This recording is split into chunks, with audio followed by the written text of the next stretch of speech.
ओम नमः शिवाय ओम नमः शिवाय ओम नमः शिवाय ओम नमः शिवाय ओम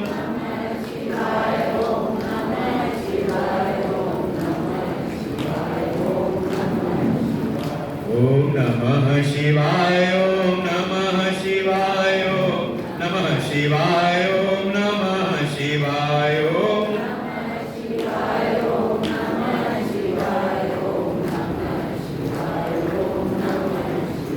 ओम नमः शिवाय ओम नमः शिवाय ओम नमः शिवाय ओम नमः शिवाय ओम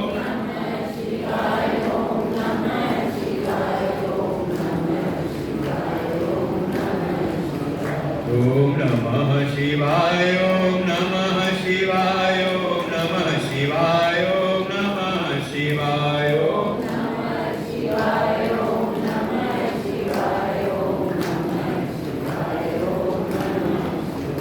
ओम नमः शिवाय ओम नमः शिवाय ओम नमः शिवाय ओम नमः शिवाय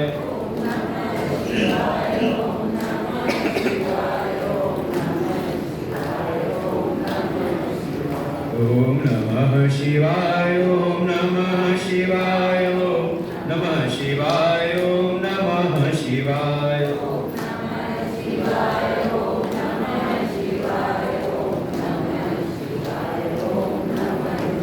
प्रेम से बोलो सच्चिदानंद भगवान की, शिव परशुराम भगवान की, उमापति महादेव की, श्री शिव महापुराण की जय। ब्रह्मोवाच एवं कृत्वा विहारं वै शंकरेण च सा सती सन्तुष्टा समवच्चाति विरागा समजायत। एकस्मिन् दिवसे देवी सती रसि संगता शिवप्रणम्य सद्भक्त्या न्यस्योच्चैः सन्ताञ्जलि सुप्रसन्नं प्रभुं नत्वा सा तक्षतनया सती उवाच साञ्जलिर्भक्त्या विनया वरता ततः। बहुत समय तक भगवान शिव के साथ कैलाश पर विहार करते करते एकस्मिन् दिवसे एक दिन जब सती जी ने देखा कि भगवान शिव आज बड़े अपने आनंद में विराजमान हैं, तब सती जी उनके पास जाकर के सबसे पहले भगवान शिव को प्रणाम किया। शिवम प्रणम्य सद्भक्त्या, सद्भक्ति से युक्त होकर के, परम प्रेम से युक्त होकर के भगवान शिव को प्रणाम किया और फिर हाथ जोड़े जोड़े उनसे कुछ प्रार्थनाएं की। सत्युवाच देवदेव महादेव करुणा सागर प्रभो दीनोद्धर महायोगिन कृपां कुरु ममोपरि त्वं पर पुरुष स्वामी हृदयसत्त्वतम पर निर्गुण सगुण साक्षी निर्विकारी महाप्रभु। मां भगवती सती कहती, हे देवों के देव महादेव, आप तो परम पुरुष हैं, आप ही सारे देवताओं के स्वामी हैं, आप ही माया के तीनों गुणों से परे हैं, निर्गुण हैं, आप ही सगुण हैं, आप ही सारे जगत के अंतर्यामी होकर के सबके साक्षी हैं। हे प्रभु, मैं आपकी शरण में हूँ, मुझ दीन कीट का भी आप उद्धार करिए, मुझ पर अपनी कृपा करिए। भगवान शिव ने कहा, क्या बात है, सीधे कहो ना। तब सती जी ने कहा, हे देवादिदेव महादेव, हे प्रभु, मैं आपसे कुछ जानना चाहती हूँ। ज्ञातुम इच्छामि देवेश परम तत्त्वं सुखावहम्। मैं आपसे जानना चाहती हूँ, मेरे भीतर एक जिज्ञासा है, मैं परम तत्व को जानना चाहती हूँ, जिस परम तत्व को जान करके जीव को परम सुख की प्राप्ति हो जाती है। येन संसार दुःखाद्वै तरे जीवो अंजसा हरम्। हे प्रभु, जिस परम तत्व को जान करके, जानने मात्र से ही ये जीव इस संसार दुख को पार कर जाता है। यत्कृत्वा विषयी जीव स लभेत परमं पदं संसारी न भवेत् नाथ तत्त्वं वद कृपां कुरु। हे प्रभु, आप मुझ पर कृपा करके मुझको उसी तत्व का उपदेश करिए, जिस तत्व को जान करके जो ये संसार का विषयी जीव है वो परम लाभ प्राप्त करता है, परम पद की प्राप्ति कर लेता है और उस परम पद को प्राप्त होने के उपरांत उसको दोबारा इस संसार में नहीं आना पड़ता। अर्थात उसकी मुक्ति हो जाती है। ये पुनरपि जननम पुनरपि मरणम पुनरपि जननी जठरे शयनम, ये बार बार के जन्म मरण के चक्र से कहा वो पार हो जाता है। आप उसी परम तत्व का मुझको उपदेश करिए।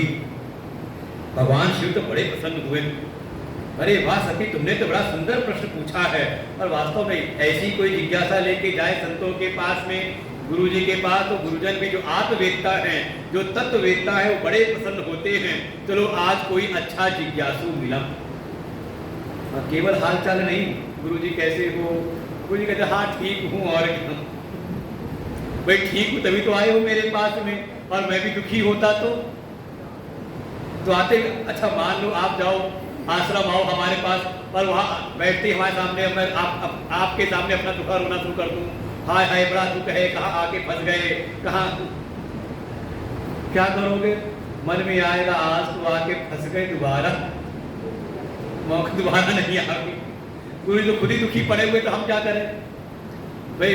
हम संसार से दुखी है, लगा कि गुरु जी हैं जो संसार दुख से ऊपर उठे हुए हैं, चले आज उनके पास चलते, उनके पास है करके थोड़ा हमें भी सुखानुभूति होगी, कुछ हमारे भी दुखों का शमन होगा, दुखों की शांति होगी। तो यही भाव तो है। भगवान श्री बड़े प्रसन्न हुए, कहा देवी आज तुमने बहुत सुंदर प्रश्न पूछा है, बैठो बैठो मैं तुम्हें सुनाता हूँ। श्रृणु देवी प्रवक्ष्यामि दाक्षायणी महेश्वरी परम तत्व तदेवानुषयी मुक्तो भवेद यतः। हे देवी, जैसा तुमने पूछा है मैं तुमको परम तत्व का उपदेश करूंगा। अरे उस तत्व को जानने मात्र से ही जीव मुक्ति की प्राप्ति कर लेता है। अब मुक्ति का मतलब मर नहीं जाता। कई बार लोग मुक्ति से भी डरते हैं, मुक्ति नहीं चाहिए। पूछा मुक्ति क्यों नहीं चाहिए, तो कहा मुक्ति हुई और मर गए तो मुक्ति मतलब मरने का नाम मुक्ति नहीं है। हाँ, एक मुक्ति है कि देह त्यागने के बाद मुक्ति मिलती है उसको, उसे कहते हैं क्रम मुक्ति। लेकिन हमारे शास्त्रों में वर्णन है जीवन मुक्ति की महिमा का वर्णन है, जीवन रहते रहते मोक्ष की प्राप्ति। और मुक्ति का बिल्कुल सीधा सरल सा जो भाव है, ये जो हमें अनुदिन दिन रात ये जो दुखों का बंधन हमारे पीछे लगा हुआ है, अच्छा आपके जितने भी प्रयास है किस लिए हैं? ये जो बार बार दुखों की स्थिति आ रही है, दुखों का बंधन छूट जाए और सुख ऐसा मिले, दुख ऐसा जाए कि कभी वापस ना आए, और सुख ऐसा मिले कि कभी सुख जाए ना। आत्यंतिक सुख की प्राप्ति और आत्यंतिक दुख की निवृत्ति, यही दो है लक्ष्य। इसी का नाम मुक्ति है कि जो दुखों का बंधन हमें मिला, हम नहीं चाहते हैं दुख को, लेकिन न चाहते हुए भी दुख मिलता रहता है, और उसकी सप्लाई चलती रहती है। वित्तीय व्यवस्था करते रहो संसार में, एक चीज ठीक करते हो दूसरी चीज गड़बड़ हो जाती है, दूसरी ठीक करने में लगे तो तीसरा गड़बड़ हुआ। ये संसार में पूरा जीवन हमारा सबको संभालने में लगा रहता है। हाँ, किसी न किसी का मुंह तो टेढ़ा रहता ही रहता है, आप कितनी भी अच्छी व्यवस्था कर दो। ये हमारे जो आयोजक लोग बैठे हैं पीछे, उनको पता होगा, अनुभव होगा, उनका ध्यान इसी में रहता है, कथा भी ठीक से नहीं सुन पाते। कल ही अध्यक्ष जी कह रहे थे सुभाष जी कि अब तो कथा लगता है आपसे कहीं और सुननी पड़ेगी, यहाँ तो बस ये कि कौन आ रहा है कौन जा रहा है, क्या बैठने की व्यवस्था है, क्या साउंड की व्यवस्था है, इसमें मन लगा रहता है। कल ही कह रहे थे मुझसे कि और कहीं कथा होगी तो वहाँ आपके पास बैठ के 4-4 घंटे 5-5 घंटे कथा सुनूंगा। कहीं ना कहीं है तो संसार में सबको मनाने में लगे हैं, सबको ठीक करने में लगे, और कोई ठीक होता नहीं। तो लगता है ये बंधन में फंसे हुए हैं कहीं का। इसी को कहते हैं, इसे कहा संसार रूपी बंधन, अर्थात जहाँ हमारा संसरण होता रहता है, एक परिस्थिति से दूसरी परिस्थिति में, दूसरी से तीसरी परिस्थिति में हम ले जाए जा रहे हैं, अपनी इच्छा से नहीं जा रहे, है कि नहीं? अच्छा मान लो सत्संग में भी आ गए तो नियम से रहो, बात ना करो, बीच में मत करके आओ, फोन मत करो, लगता नहीं बंधन है। लेकिन ये बंधन है बंधन से छुटकारा दिलाने के लिए। लेकिन संसार का ऐसा बंधन है कि एक ठीक करते हैं तो 4 नए बंधन खड़े हो जाते हैं। भगवान शिव कहते हैं इस तत्व के ज्ञान से ही वो सारे बंधनों से मुक्त हो जाता है। जीवन रहते रहते मरने की बात नहीं है। तो बताऊं परम तत्व क्या है? बहुत संक्षेप में बताया है, क्योंकि ज्ञान जो है बहुत कम है। उसकी तैयारी जो है कैसे ज्ञान की प्राप्ति, उसमें समय ज़्यादा लगता है। बाकी जो परम ज्ञान है वो तो आपका अपना स्वरूप है ना। अच्छा, दुनिया की कोई बाहर की चीज जानना हो उसमें समय ज़्यादा लगेगा या अपने ज्ञान में? अपने ज्ञान में ज़्यादा समय लगेगा। भाई आप हो, बता दिया आपको हो, भाई मैं हूं, मुझे अपने आप में पहुंचने में कितना टाइम समय लगेगा? बस कोई बता दे कि हाँ, ना भी बताए तो मैं हूं। लेकिन दुनिया की कोई वस्तु जाननी हो, तो दुनिया के किसी यंत्र के बारे में जानना हो, किसी तंत्र के बारे में जानना हो, तो उसमें तो समय लगता है। इसलिए जो परम ज्ञान, जो अपने स्वरूप का ज्ञान है, परम तत्व का, आत्मा का जो ज्ञान है, वो बहुत ही कम है। हाँ, उस ज्ञान में निष्ठा कैसे मिले, उसके लिए साधना करनी पड़ती है, उस पर हम टिके रहें। अभी तो क्या सुन तो लेते, जैसे आप आत्मा हो, पहली बार सुना। हाँ, ये तो हम जानते हैं कि मैं आत्मा हूं, बस ये है कि बस जैसे जानते हैं वैसे ही भूल भी जाते हैं। जरा सा आके सामने किसी ने कहा, ये घटना है हमारे गुरुदेव के लखनऊ आश्रम की। गुरुजी बढ़िया उपनिषद का उपदेश किया, तुम आत्मा हो, तुम ब्रह्म हो, तुम साक्षात शिव स्वरूप हो। बढ़िया 1 घंटे प्रवचन सुनाया और उसके बाद गुरुदेव निकले अपना सत्संग भवन के बाहर जाने लगे। तब तक इधर वो कुछ दूर गए थे सत्संग भवन से बाहर अपनी कुटिया की ओर, तब तक सत्संग भवन में कुछ कोलाहल सा शुरू हो गया, कुछ शोर शुरू हो गया। तो गुरुजी उल्टे पैर लौट आए वापस, क्या हो गया इतनी जल्दी, ये शोर कैसा? और जैसे ही अंदर आया तो देखा 2 सज्जन, 2 सत्संगी लड़ रहे थे। पूछा क्या बात हो गई, किस बात लड़ रहे हो? तो एक ने कहा, गुरुजी देखिए इसने मुझको गधा कह दिया।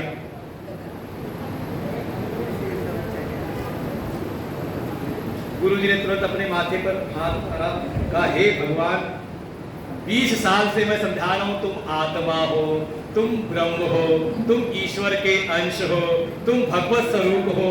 आज तक मेरी बात तुमको नहीं लगी कि तुम आत्मा हो, और इसने कहा तुम गधे हो और तुमने मान लिया। भाई पहले माना तभी तो झगड़ा की गया ना, इसने मुझे गधा कैसे कह दिया? पहले माना तो कि हाँ तुमको गधा कहा है, गधा तो झगड़ा किया आपने। तो बिल्कुल क्या है कि आत्मा का ज्ञान है तो हो तो जाता है, लेकिन टिकता नहीं। क्यों? क्योंकि अभी अंतःकरण की वो पात्रता अभी उत्पन्न हुई नहीं है। उस अंतःकरण के निर्माण के लिए साधनों का विस्तार होता है, उसमें समय लगता है। बाकी अपने आत्मस्वरूप का जो ज्ञान है वो तो बस समझ ले फूल के मसलने में देरी है, लेकिन आत्मज्ञान में देरी नहीं है। वर्णन तो ऐसा आता है शास्त्रों में जनक जी के जीवन का कि घोड़े के रकाब में पैर डालने में देरी है, लेकिन अपने आत्मस्वरूप के ज्ञान में का उसमें देरी नहीं है। वो तो अपना निज स्वरूप है, अपना आत्मस्वरूप है, मैं हूं। कितना समय लगा जानने में, लेकिन मैं क्या हूं बताना हो किसी को तो आपको बड़ा सोचना पड़ेगा कि क्या क्या बताऊं अपने बारे में। लेकिन मैं हूं। अच्छा मान लो किसी के दरवाजे पे आपने घंटी बजाई, अंदर से आवाज कौन है, क्या बोलते हो? मैं। सबसे पहले वही निकलता है मैं हूं, फिर जब पूछता है कौन मैं, तब बताते हो कि हाँ मैं, मेरा ये नाम है। देखा, तुरंत कोई पूछे तो आपको तुरंत ही होता है मैं हूं। अपने होने का गहन सुषुप्ति में भी आप सोए पड़े हुए हैं, दुनिया का आपको कोई होश नहीं, लेकिन जैसे ही कोई खटका हो जाए तो तुरंत आप जग जाते हो। क्यों? अपनी सत्ता का अनुभव आपको तुरंत होता है। भगवान शिव ने कहा देवी सुनो, बहुत संक्षेप में ही परम तत्व क्या है, और बस एक ही श्लोक में सुना दिया परम ज्ञान। परम तत्वम विजानीहि विज्ञानम परमेश्वरे द्वितीय स्मरणम यत्र नाहम ब्रह्मेति शुद्धि। देखो पात्रता ही बताई है कि ऐसी शुद्ध बुद्धि हो। पहले तो बुद्धि की परम शुद्धि प्राप्त हो जाए, बुद्धि परम निर्मल हो जाए, किसी प्रकार का विषय वासनाओं का उसमें लेश ना हो। ऐसी बुद्धि में उत्पन्न होता है परम तत्व। और वो है क्या? तो कहा हे परमेश्वरी, परम तत्व विज्ञान ही परम तत्व है। हो गया उपदेश। कहा विज्ञान, अच्छा जो साइंस पढ़ी थी हमने हाई स्कूल में, वही परम तत्व है? कहा वो विज्ञान नहीं। हमारे शास्त्रों में 2 बातें कही जाएगी, ज्ञान और विज्ञान। गीता जी का 7वां अध्याय का नाम ही है ज्ञान विज्ञान योग। और भगवान वहां प्रतिज्ञा करते, हे अर्जुन चिंता ना कर, मैं तुझको ज्ञान नहीं साथ ही विज्ञान भी कराऊंगा। ज्ञानम तेहम सविज्ञानम, तुझको मैं ज्ञान भी दूंगा साथ ही उसका विज्ञान भी। तो ज्ञान और विज्ञान का केवल इतना अंतर है, ज्ञान कहते जो बौद्धिक ज्ञान है, बुद्धि की समझ। जैसे बहुत सारी चीजें आपकी बुद्धि की समझ में हैं, लेकिन उसका आपको अनुभव नहीं है, तो कभी वो टिकता है, कभी वो भूल भी जाता है। लेकिन कुछ ऐसा है जो आपको ज्ञान भी है, साथ ही उसका आपने अनुभव भी कर लिया है, विज्ञान, उसका अनुभव भी हो गया है। तो आप समझ लो चलते फिरते आपको बिल्कुल काज चलता रहता है। नहीं समझ में आ रहा? अभी तो गर्मी का समय है, अगर सत्संग ठंडी में हो ना तो कई बार दिख जाता है कोई ना कोई माताएं होती हैं, वो 2 सलाइयाँ ले आती हैं और सत्संग चल रहा है। और अच्छा, जिस समय शुरू में सीखा होगा तो उसमें क्या था, एक एक चीज ध्यान दे रहे करके, कैसे कराना है, कैसे करना है, कैसे धागा घुमाना है कि नहीं। लेकिन जब अनुभव हो गया, बिल्कुल पक्का हो गया, तो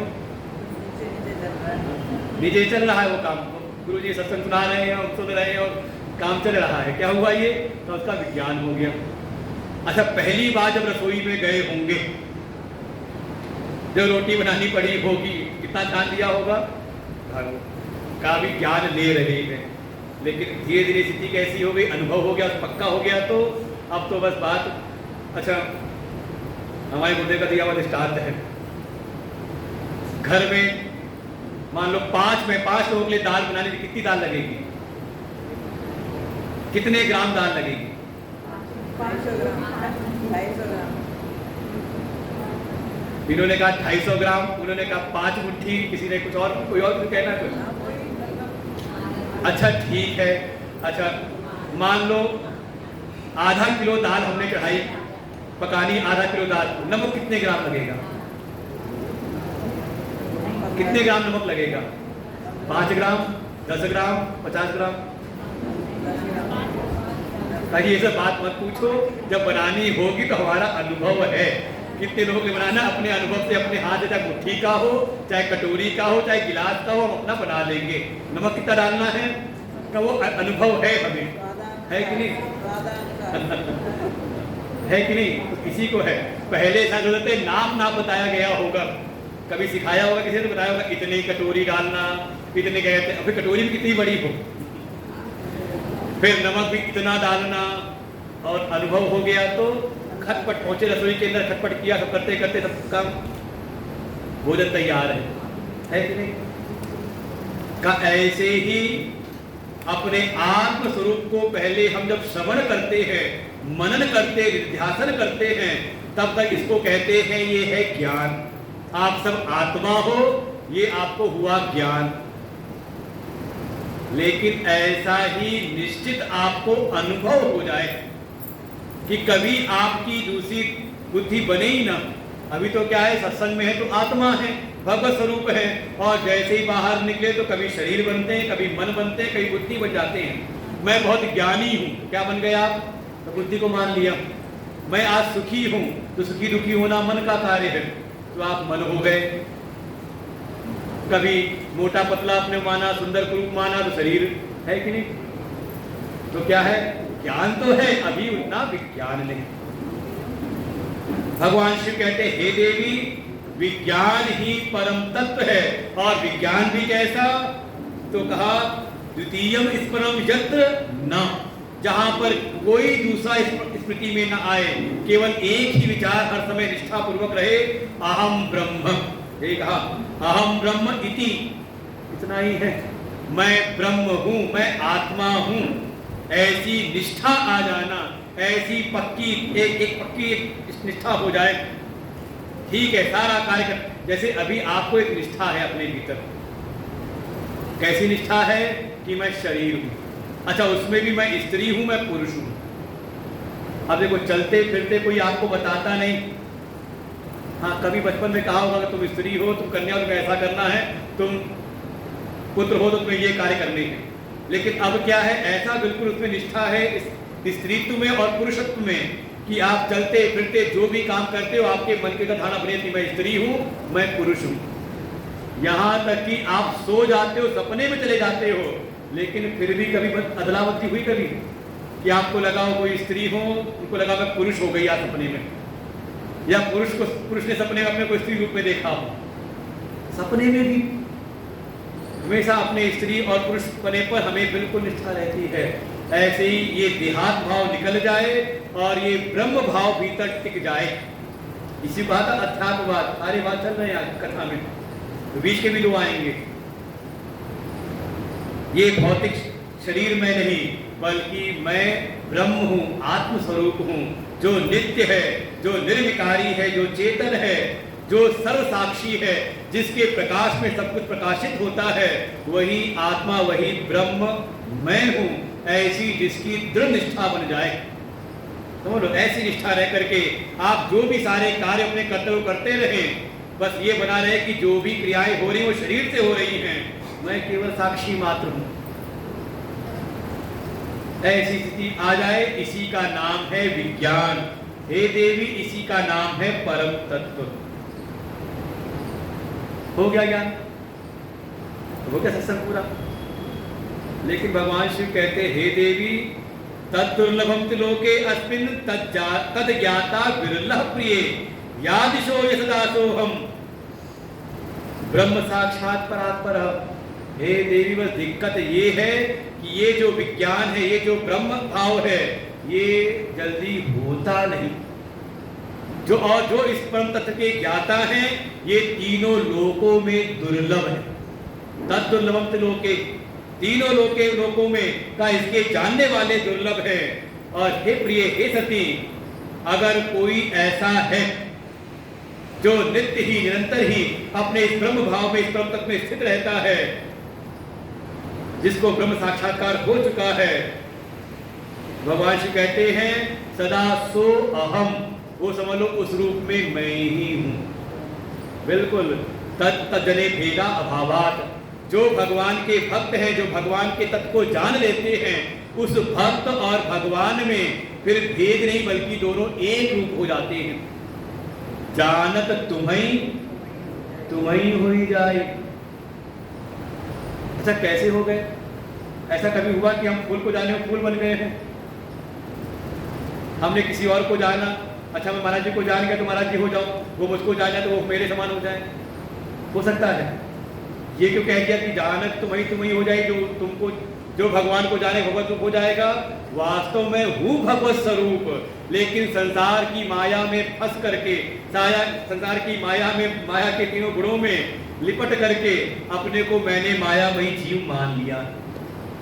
तो बस वही है, अपने परिचय को संत लोगों ने दृष्टांत दिया, जैसे कोई हंस का बच्चा हंस के झुंड में उड़ते हुए जा रहा था, लेकिन उसका पतन हुआ और वो सीधे गिरा जहां बहुत सारे बगुले रह रहे थे।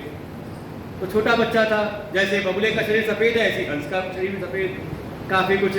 तो वही रहते रहते उसको लगा मैं भी बगुला ही उन्हीं के बीच का हूं। लेकिन कुछ समय बाद एक समय पुनः वो हंसों का जो झुंड था वो उड़ते हुए वहीं से निकला और उनको दिखाई दिया, जो हंस थे, बड़े हंस थे, उनको दिखाई दिया ये बगुलों के झुंड में ये हंस क्या कर रहा है, ये तो हमारा बच्चा इनके रूप में कैसे फंसा हुआ है। अरे वो हंस लोग उतरे नीचे, उस हंस के बच्चे को पकड़ा, उसको किनारे लेकर के गए। तुम कहाँ के चक्कर में पड़े हुए हो, तुम बगुले नहीं, तुम हंस हो, हमारे जैसे हो। वो बगुले में जो हंस था, जो बगुला मान चुका था अपने को, वो जल्दी इसको मानता नहीं, कहता नहीं देखो जैसे ये है वैसी मैं हूँ, इनके साथ ही मैं रहता हूँ। तब हंस के जो झुंड थे, समझदार हंस, उस बगुला माने हुए हंस को लेके गए किनारे और फिर एक एक लक्षण दिखाए। देखो कुछ लक्षण तो मिलते हुए हैं उनसे, शरीर सफेद है लेकिन चोंच अलग है, फिर हमारे गुण अलग हैं। बगुले में वो गुण नहीं, बगुला क्या है, कब मछली खाता है, पता नहीं क्या क्या चीजें भोगता रहता है, भक्ष खाता है, जल के जीव खाता है। लेकिन हंस जो है हमारा आहार ऐसा नहीं, हमारे भीतर एक विशेष सामर्थ्य है, दूध दही को अलग, दूध और पानी को अलग कर लेते हैं, हमारी चोंच अलग है। तो बहुत सारे लक्षणों को भेद दिखा करके उस फिर हंस को, बगुला बने हंस को फिर हंस बना दिया। तो बस यही समझ लो कि आप भी कहीं ना कहीं बगुले बने हुए हो वास्तव में हंस हो भगवत स्वरूप, लेकिन संसार की माया में पड़ करके कहीं ना कहीं अपने आप को ये संसारी जीव अपने को मान लिया। तो सत्संग कुछ और नहीं, आपके इसी विचार पर, आपकी इसी भ्रांतियों पर बार बार प्रहार कर करके आपको यही समझाता है कि तुम भी शिव स्वरूप हो, तुम भी भगवत स्वरूप हो। अपनी उस नित्यता को देखो, जब हमने शरीर में, ये मायामय शरीर में जब अपने को बांध लिया, तो शरीर के जो दोष है वो अपने दोष लगने लगे। शरीर का जन्म हुआ है तो मैंने कहा मेरा जन्म हुआ, शरीर का मरण होगा तो लगता है अपना मरण है, शरीर में कोई विकार हुआ तो लगता है अपना विकार है। लेकिन बार बार जब विचार किया कि शरीर के पहले भी तो मैं था, शरीर के बाद भी तो मैं रहूंगा, तो वास्तव में मैं शरीर नहीं बल्कि शरीर से पृथक जो आत्मा है, जो चेतन है, जो नित्य है, जो निर्विकार है, जो सर्व साक्षी है। देखो, ये जो जागृत का जो शरीर है ना, जागृत अवस्था का शरीर, ये स्वप्न अवस्था में नहीं जाता। जब सपने में गए तो ये शरीर तो पड़ा हुआ है ना बिस्तर पर, वहां पे आप मान लो जो कुछ कर रहे हो, किससे कर रहे हो, वहां आपको दूसरा शरीर मिला हुआ है, स्वप्न का शरीर। तो इस शरीर की जो पहुंच है वो स्वप्न में नहीं है। अच्छा, स्वप्न का शरीर का सुषुप्ति में नहीं जाता, सुषुप्ति में जाके सब कुछ भूल जाते हैं, न इसका भान रहता है न स्वप्न वाले शरीर का भान, बिल्कुल अपने आप में। लेकिन मैं हूं और मैं सबको जान रहा हूं, जागृत में भी जान रहा हूं, स्वप्न में भी सबको जान रहा हूं, और सुषुप्ति में कुछ भी नहीं है, उस सारे अभाव को भी तो मैं जानता हूं ना। तभी तो सो के उठते हो तो कहते हो कि हमने कुछ भी नहीं जाना, बड़े बिल्कुल क्या कहते हैं, घोड़े बेच के सो गए थे, कोई भी होश नहीं रहा। तो आप पूछें वो जो बेहोशी की स्थिति थी तो उसको भी जाना था, नहीं जाना था? कौन जान रहा था? कहा वो मैं था। कहा यही परम तत्व का ज्ञान है, इसी का नाम है विज्ञान। जिस दिन ये पक्का हो जाए तो समझ लो आप भी हो गए बिल्कुल, वो तो शिव स्वरूप ही, लेकिन संसार की माया में हम फंस गए। धीरे धीरे प्रयास करें, और प्रयास कैसे होगा? कहा जो इस तत्व के ज्ञाता है उनकी सन्निधि में जाएं, उनका संग करें, सत्संग करें, तो धीरे धीरे आपको अपने स्वरूप का बोध होगा और धीरे धीरे निष्ठा होगी। कैसे होगी ये ज्ञान, कैसे होगा ये विज्ञान, कैसे होगा? तो अब भगवान देखो, ज्ञान बहुत अल्प है, कम है, अपने स्वरूप का है, ज़्यादा क्या बताना, लेकिन इसको जानने और इसकी अनुभूति, इसमें निष्ठा पाने में लगता है समय, उसके लिए उपाय होते हैं। तो ये ज्ञान कैसे उत्पन्न होगा? तो अब उसका उपाय बताते हैं भगवान शिव, और ये था लंबा उद्देश्य है। तन्माता मो भक्तिश्च भुक्ति भुक्ति फलप्रदा सुलभा मत प्रसादाधि नवधासा प्रकीर्तिता। हे देवी, ये जो परम तत्व का ज्ञान है, विज्ञान है, इसकी जननी है, इसको पैदा करने वाली, इसको उत्पन्न करने वाली इसकी एक माता है। कौन है? तो भगवान कहते हैं मम भक्तिश्च, मेरी भक्ति ही ये विज्ञान को उत्पन्न करती है। और वो भक्ति कैसी है? देखो, विज्ञान जो ज्ञान है वो तो आपको स्वरूप में निष्ठ करेगा, लेकिन भक्ति आपको ये स्वरूप की ओर भी ले जा करके मुक्त करेगा, साथ ही भक्ति के द्वारा आपको संसार के भोग भी प्राप्त होते हैं। बिल्कुल दोनों चीजें, भुक्ति मुक्ति, भोग और मोक्ष दोनों प्राप्त आती है। बस ये है, ये भक्ति भी सुलभ होती है भगवान के अनुग्रह से ही, किसी संत की कृपा से ही। भक्ति सुतंत्र सकल गुण खानी, बिनु सत्संग न पावई प्राणी। का संतों के संग में ही आकर के भक्ति की प्राप्ति होती है। भक्तो ज्ञान न भेदो ही तत्कर्तृ सदा सुखम। और ये भक्ति 9 प्रकार की है। बिल्कुल कभी ऐसा भावना ना है कि भक्ति श्रेष्ठ है कि ज्ञान श्रेष्ठ है, दोनों में भेद नहीं है, सब पहुंचाएंगे आपको अपने स्वरूप तक ही। अगर किसी के अंदर भक्ति नहीं तो विज्ञान तक नहीं पहुंच पाता, और कोई ज्ञान से अगर दूरी बना के रखे तो उसकी भक्ति भी फिर सफल नहीं होती। भाई माँ का सुख तो पुत्र के साथ में ही है ना। कोई भक्ति तो करे लेकिन पुत्र को निकाल दे घर के बाहर, तो माँ कितना सुख देगी आपको, कितना सुखी होगी माँ अपने आप में। इसलिए दोनों की आवश्यकता है। और भगवान की भक्ति की महिमा का वर्णन करते हैं। भक्ताधि सदा हम वही तत्प्रभावात् गृहेष्वपि नीचानां जातिहीनानां यामि देवी न संशय। हे देवी, ये जो भक्त है ये भक्तों के परवश होकर के मैं भक्ति के अधीन रहता हूँ, और भक्त की भक्ति के प्रभाव में ही मैं जाति कुल ये सब नहीं देखता। कोई बिल्कुल दरिद्र से दरिद्र भी हो, नीच से नीच भी हो, मैं उसके यहाँ भी चला जाता हूँ। देखो भक्ति के मार्ग में ये शरीर का कोई भेद नहीं। ये कई बार लोग जो भ्रम फैलाते हैं समाज में सनातन धर्म को तोड़ने के लिए, विघटन उत्पन्न करने के लिए, भ्रमित करने के लिए, कि देखो यहाँ तो बड़ा भेद बताया गया है। देखो जो भेद है वो है कर्म के मार्ग में। वेद के दो मोटे मोटे विभाग समझ लें, एक है कर्म का विभाग और दूसरा है ज्ञान का विभाग। उसी उपासना उसी के अंतर्गत।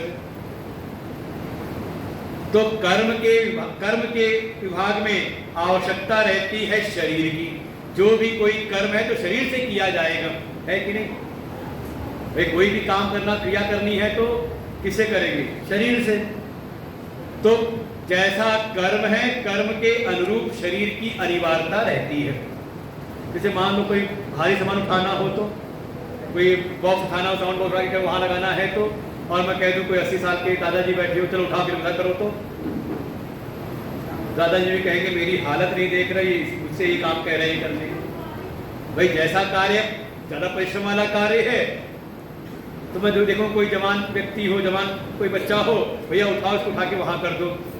और कोई बैठे बैठे लिखा पढ़ी का काम करना हो तो होता है कोई बुजुर्ग भी है तो उनसे भी कह सकते हैं भैया आप थोड़ा ध्यान रखना, लिखा पढ़ी कर लो, है कि नहीं?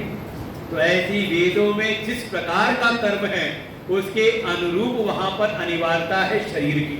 तो देखा जाएगा कौन सा कर्म ब्राह्मण के लिए है, कौन सा क्षत्रिय के लिए है, कौन सा वैश्य, कौन सा शूद्र, किसी प्रति हीन भावना नहीं है। सब भगवान से प्रकट हुए हैं। जो चारों वर्ण है भगवान के शरीर से प्रकट हुए हैं। उनके मस्तिष्क से प्रकट हुए ब्राह्मण, उनके बाहों से प्रकट हुए क्षत्रिय, उनकी जंघाओं से प्रकट हुए वैश्य, और उनके चरणों से प्रकट हुए शूद्र। अच्छा, शूद्र अगर उपेक्षित होते, मतलब उनको किनारे करना होता, बड़ा ऐसा कहा जाता, तो क्या भगवान के चरण का छूने योग्य नहीं होते? भगवान को अगर प्रणाम करना तो उनके चरण ही छुए जाते हैं। वो जितना जरूरी मस्तिष्क है उतना ही आवश्यक शरीर के लिए चरण भी है। और देखा जाए तो चरण तो पूरे शरीर का वहन कर रहा है, तो कैसे उपेक्षित हो जाएगा? हाँ, कालांतर में कहीं ना कहीं जिनके यहाँ ज्यादा भेदभाव था उन्होंने आकर के ये केवल समाज को तोड़ करके अपना शासन बनाए रखने के काम किए। हमारे शास्त्रों में नहीं, कर्म के मार्ग में। और जहाँ आती है बात ज्ञान की और भक्ति की, देखो भक्ति के मार्ग में शरीर की आवश्यकता ज्यादा नहीं है। उपासना करनी हो तो शरीर की आवश्यकता पड़ेगी, लेकिन भक्ति जो प्रेम का मार्ग है वहां अनिवार्यता है हृदय की शुद्धि की। हृदय की पात्रता चाहिए, हृदय सात्विक हो, और ज्ञान के मार्ग में बुद्धि हमारी सात्विक हो। तो ऐसा सात्विक हृदय, सात्विक बुद्धि अगर किसी कुल जाति से जो नीचे है उसके भीतर भी है तो वो भी भगवान की प्राप्ति कर सकता है। भक्ति के मार्ग में, ज्ञान के मार्ग में कोई भेद नहीं। भगवान स्पष्ट कहते हैं एवं यो वेत्ति तत्ततः, जो कोई भी, चाहे वो ब्राह्मण हो, चाहे क्षत्रिय हो, चाहे वैश्य हो, चाहे शूद्र हो, चाहे स्त्री हो, चाहे पुरुष हो, जो कोई भी तत्व से जान ले, भगवान से परम प्रेम हो तो भगवान को प्राप्त कर सकता है। नहीं तो महात्मा बिरजू दासी पुत्र है लेकिन हस्तिनापुर के प्रधानमंत्री हैं। कहाँ भेदभाव है? ये सारा भेदभाव केवल समाज को तोड़ने के लिए डाला गया, ना समझी के कारण। और जहाँ पे अगर छुआछूत की भावना है तो छुआछूत की भावना बिल्कुल वैसी थी हमारे यहाँ जैसी आपने कोरोना काल में आपने मेंटेन की थी, है कि नहीं? कोई अगर संक्रमित है तो क्या करते थे? दूरी बनाते थे, नहीं बनाते थे? उससे 2 गज की दूरी, मास्क है जरूरी, याद है कि भूल गए? ऐसे ही मान लो जिन ब्राह्मण देवता को दिन भर मंदिर में रहना है, भगवान की सेवा में रहना है, और उनको दिन भर में सैकड़ों लोगों से संपर्क करना है। भाई आप सब आओगे, आप प्रसाद लोगे, वो भोग लगाएंगे, आपको वापस देंगे। अच्छा, वो ब्राह्मण अगर शुद्ध ना रहे, जो भी अशुद्ध अवस्था में है उसे दूरी ना बनाए तो आपका धर्म कर्म बिगड़ेगा कि नहीं बिगड़ेगा? तो आपका धर्म कर्म ना बिगड़े इसलिए वो एक विधान था कि हाँ ब्राह्मण थोड़ा दूरी बना के रखते थे, थोड़ा दूर से प्रणाम कर लो, ये कर लो। वहाँ कोई छुआ-छूत की भावना नहीं थी, सब समझने की बात है केवल। लेकिन समाज में भ्रांतियाँ डाल करके, और नहीं तो हमारे किसी मंदिर में ऐसा कोई बोर्ड लगा हो कि शूद्रों का प्रवेश वर्जित है, याद नहीं लगा, कहीं लगा है यहाँ पर? कहीं हमारे अयोध्या में राम मंदिर में लगा हो, मंदिर बनाने के बाद, कि विशेष जाति वाले जाएंगे, विशेष जो होंगे वही जाएंगे। लेकिन दूसरों के यहाँ ये निश्चित है कि किसकी मस्जिद है, कौन से वर्ग वालों की मस्जिद है, उसमें दूसरा जाएगा कि नहीं जाएगा, किसकी चर्च में कौन जाएगा कौन नहीं जाएगा, ये वहाँ पर निश्चित है। हमारे मंदिरों में नहीं है। हाँ, बस ये है कि मंदिर में आए हो तो शौच स्नान आदि करके शुद्ध होकर के, पवित्र होकर के आओ। अगर आप अशुद्धि की अवस्था में आओगे तो जो वहाँ पर अधिकारी है, जो वहाँ पर ब्राह्मण इसकी व्यवस्था में है, वो आपको टोकेगा ही टोकेगा। जहाँ कहीं भेद है तो केवल पवित्रता के आधार पर है, अपवित्रता के आधार पर, और कोई भेद भावना नहीं। भगवान स्वयं कहते हैं, मैं सबके यहाँ चला जाता हूँ, लेकिन भक्ति के परवश होकर के। और भक्ति का क्या गुणगान किया है भगवान ने। भगवान कहते हैं, या भक्ति विदा देवी सगुणा निर्गुणामता। हे देवी, जो मेरी भक्ति है वो दो प्रकार की है, सगुणा और निर्गुणा। सगुण भक्ति और निर्गुण भक्ति, कौन सी श्रेष्ठ है? और निर्गुण श्रेष्ठ नहीं है। इसको ठीक से जानना हो तो श्रीमद् भगवत गीता का 12वां अध्याय है, नाम है भक्ति योग। वह यही प्रश्न किया है कि कौन सी भक्ति श्रेष्ठ है। और भगवान ने वहां बिल्कुल बढ़िया उपदेश किया है, ज्यादा बड़ा भी नहीं, 20 ही श्लोक है 12वें अध्याय में।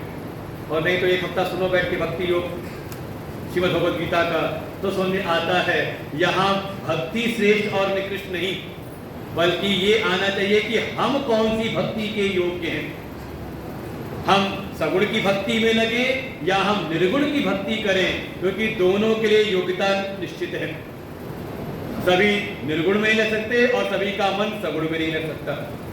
तो ये जानने वाली बात है। भगवान ने कहा 2 प्रकार की भक्ति है, फिर उनका भी 2 विधान है, ये 2 बढ़ते जाएंगे। वही थी स्वभाव की या वरा सातो अवराहिता। इन 2 भक्तियों के भी 2 विभाग हैं। एक है वैधी भक्ति, स्वाभाविकी भक्ति। वैधी भक्ति माने जैसा शास्त्र ने वर्णन किया है, जैसा गुरु ने उपदेश दिया है, उन विधि को मान के मर्यादा के अनुसार भक्ति करना, समझदारी पूर्वक। और दूसरा कहा मनमानी वाली, और उसमें भी अपनी कामनाओं से युक्त होकर के, कुछ कामना से युक्त होकर के। भाई एक तो शास्त्र की विधि के अनुरूप जो हमारे उपास्य हैं उनको क्या प्रिय है उसको पहले हम शास्त्रों में जाने समझें और उनके अनुकूल रहते हुए उनकी भक्ति सेवा करें। और वो भी स्वभाव की, सहज भाव के साथ में, बिना किसी इच्छा कामना के। मेरा कर्तव्य है, भगवान के अंतर मुझ पर कृपा रहती, उनकी कृपा, इसलिए मैं उनकी पूजा कर रहा हूँ। कोई चाहत नहीं है। चाहि न चाहिए कबहु कछु, तुम सन सहज स्नेह। एक सहज प्रेम के साथ, स्वाभाविक भाव के साथ में, किसी अभाव प्रभाव के कारण नहीं कि जीवन में कुछ अभाव है तो मांगने चले गए और जान लिया कि नहीं, ये परशुराम मंदिर जो है ना बड़ा प्रभावी है, यहाँ बड़े बड़े लोग पूरे सहज समाज के जुड़े हुए हैं, जरूर कोई बात होगी, प्रभाव देख करके आए तो यही काम बनेगा। तो कहा नहीं, कहा स्वभाव की लगे कि हाँ मेरे प्रभु यहाँ विराजते हैं तो मैं मंदिर में आ रहा हूँ सेवा करने। और दूसरी है कामना मूलक, किसी कामनाओं के कारण हम जाते हैं भगवान की शरण में। भगवान कहते हैं ये जो स्वभाव की भक्ति है, वैधी भक्ति है, कहा ये श्रेष्ठ है, और उससे जो कामना मूलक भक्ति है वो थोड़ा नीचे की है। क्योंकि भगवान जानते हैं कामना पूरी हो जाएगी, जिसका सहज स्वभाव है तो वो हमेशा आता रहेगा, और जो कामना वाला है तो कामना पूरी होगी तो होता भूल जाए। सुग्रीव वही सुधी मोरी विसारी, पावा राजकोष पुर नारी। सुग्रीव का काम बन गया तो भगवान को भूल गया। और हो सकता है काम न बने तो इतने दिन हो गया मत्था पर टेकते टेकते काम बना नहीं, छोड़ो यार कुछ काम होता नहीं भैया, तो विश्वास ही उठ गया है कि नहीं? भगवान कहते थोड़ा नीचे वाली है इसीलिए, क्योंकि कारण कामना है ना, तो कामना या तो पूरी होगी या तो अधूरी रह जाएगी। तो दोनों स्थितियों में भी संभावना है वो भक्ति छूट सकती है, इसलिए वो श्रेष्ठ नहीं है, स्वाभाविक ही हो। और ये जो भक्ति है ये भक्ति के भी 9 अंग हैं, 9 अंगों से युक्त होती है भक्ति। इसलिए विचार करके देखें ये जो भी हम भक्ति कर रहे हैं उसमें ये 9 अंग हैं कि नहीं है। तेन वांगे उभे गे ये उपड़ते मुनि भी प्रिय, ये जो सगुण निर्गुण जो भी भक्ति इनके 9 अंग हैं, 9 अंगों का विचार करके कोई भक्ति करे तो कहा उसको प्राप्त करता है। कौन कौन से 9 अंग हैं? तो नौदा भक्ति आपने सुनी होगी रामचरितमानस में, श्रीमद् भागवत में, बस वही मिलती जुलती यहाँ पर भी शिव पुराण में ही है। श्रवणम कीर्तनम चैव स्मरणम सेवनम तथा दास्यम अर्थाचनम देवी वंदनम मम सर्वदा सख्यम आत्मार्पणम चेति नवांगानि विदुर्बुधा उपांगानि शिवे तस्या बहुरी कथितानि वै। भगवान शिव कहते हे देवी मेरी सगुण निर्गुण भक्ति के 9 अंग हैं। कौन कौन से? तो पहले ही कहा श्रवण, पहले कथा का श्रवण तो करें। विदु सतसंग न पावई प्राणी भक्ति सुत सकल गुण खानी। भक्ति सुंदर तंत्र है, सारे गुणों की खान है, लेकिन बिना सत्संग के नहीं मिलता। सत्संग के बिना बिना भगवान को जाने, बिना भगवान की अनुकूलता प्रतिकूलता को जाने आप जो कर रहे हो वो सबका सब उपासना के अंतर्गत है, इसका नाम भक्ति नहीं। देखो जो आप क्रिया कर रहे हो, क्रियात्मक जो भी आप कार्य कर रहे हो, जो भी उनको अर्पण कर रहे हो, वो आपका आ जाता है उपासना के अंतर्गत। और इसी उपासना को करते करते जो हृदय के भीतर भाव उत्पन्न होता है, जो प्रेम उत्पन्न होता है, उसका नाम है भक्ति।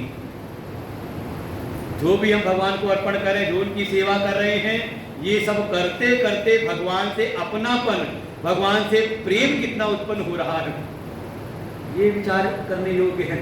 इसी का नाम है भक्ति। सातु अस्मिन् परम प्रेम रूपा अमृत स्वरूपा च। जो भक्ति अमृत स्वरूप है वो कुछ और नहीं, कहा वो परम प्रेम ही भक्ति है। जैसे संसार में हमारा किसी से प्रेम हो जाए तो उसकी हर एक चीज हमें हम रखते हैं अपने आप ही, और किसी का ध्यान न रहे तो समझ लो फिर उससे प्रेम भी नहीं। ऐसे ही भगवान से प्रेम है तो सारी चीजें अपने आप होने लगती है। जिससे प्रेम हो तो उसको उसके बारे में जानने की इच्छा होती कि नहीं होती। किसी से आपका अपनापन हो, किसी से प्रेम आपका हो तो मन में होता नहीं कि ये कौन है, कहाँ रहते हैं, कैसे क्या करते हैं, होता है कि नहीं। तो ऐसे ही भगवान से प्रेम हो और भगवान की कथा में ना आए तो फिर कथा में तो हम जानेंगे ना भगवान के बारे, भगवान कौन है, कहाँ रहते हैं, क्या करते हैं, उनका स्वभाव कैसा है, उनका स्वरूप कैसा है, वो तो जानने को हमें कथा में मिलेगा। तो पहली भक्ति है श्रवण, और श्रवण भी कैसा हो, कथा शुरू होनी हो 3 बजे और हम 3 से 6 होनी हो और हम आए ठीक 5:45 बजे, आरती होने का समय हो रहा है। चलो चलते हैं। आयोजन समिति वालों ने, वहाँ की जो माताओं की जो समिति है उन्होंने कह रखा है आना है सत्संग में, चलो चलते हैं, कम से कम चेहरा तो दिखाई देंगे, वो जान तो जाएंगे हम कथा में आए थे ऐसा। या फिर आए सत्संग में तो सत्संग में आए तो इस भाव से चलो चलते, सब लोग वहाँ मिल जाएंगे, सबसे मिलना जुलना भी हो जाएगा। तो सत्संग में बाद में बैठते पहले सबसे एक दूसरे से मिलते हैं, उनको नमस्कार करते हैं, काम करते, तुम भी आए हो, तुम भी पहले भाषा ले लिया, फिर और नहीं तो साथ में ले आए मोबाइल कि सत्संग में सुन रहे बीच में फोन को बजा रहा, इसका नाम श्रवण नहीं। अब देखो भगवान शिव कह रहे हैं कि श्रवण क्या है, तो कहा कथा दे नित्य सम्मानम कुर्वन्ते हाति विर्बुधा स्थिर आसनेन तत्पानम तत्श्रवणम उच्यते। कहा कथा आदि नित्य सम्मानम कुर्वन, का कथा में बिल्कुल आदर भाव के साथ में भगवान की कथा मिली है। ये तो हमारे जन्म मात्र के पुण्यों का फल है, भगवान की कृपा मिली कि हमें आज कथा मिल रही है। कथा रोज नहीं होगी, ये उनकी विशेष कृपा है। बिनु हरि कृपा मिले ही नहीं संत।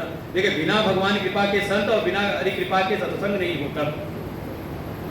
तो पूरे आदर के साथ में कि हमारे पुण्यों का उदय हुआ है, जो हमें ये 9 दिवसीय सत्संग मिला है, कथा मिली है, और वहां पर समय से पहुंच करके अपना आसन ग्रहण कर लें। जहां खाली जगह मिले चुपचाप बैठ जाएं। फिर बीच में आकर के नहीं कि आए तो कुछ चढ़ाना याद आया। यहाँ अगर प्रणाम करना है तो कथा के पहले आ जाएं, और अगर देर हो गई किसी कारण से तो कथा विश्राम लेने तक की हम फिर प्रतीक्षा करें, बीच बीच में ना आए। क्योंकि स्थिर आसन एकाग्र चित्त के साथ में जब आप कथा का पान करते हो, तत्पानम तत् श्रवणम उच्यते, तब उसको कहते हैं श्रवण नाम की भक्ति। ठीक है, बाकी जहाँ जो चल रहा हो वो चल रहा हो, हमें नहीं। लेकिन जो शिव पुराण में कहा कि ऐसे एकाग्रता के साथ में, शांत भाव के साथ जब आप भगवान के गुणानुवादों को, उनकी महिमा को, उनके रूप स्वरूप को, उनके स्वभाव को, उनके विषय में जब आप सुनते हो तो उसको कहा ये श्रवण रूपी भक्ति है। तो भीतर आपके समझ लो पहली भक्ति उत्पन्न हुई।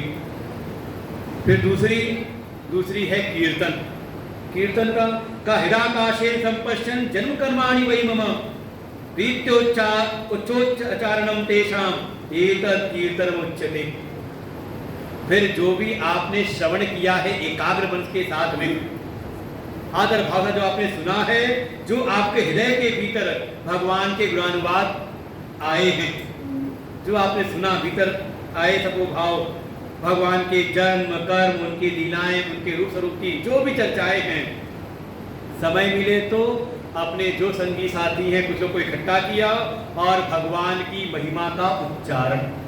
जैसे इस समय जो हम कर रहे हैं, क्या कर रहे हैं?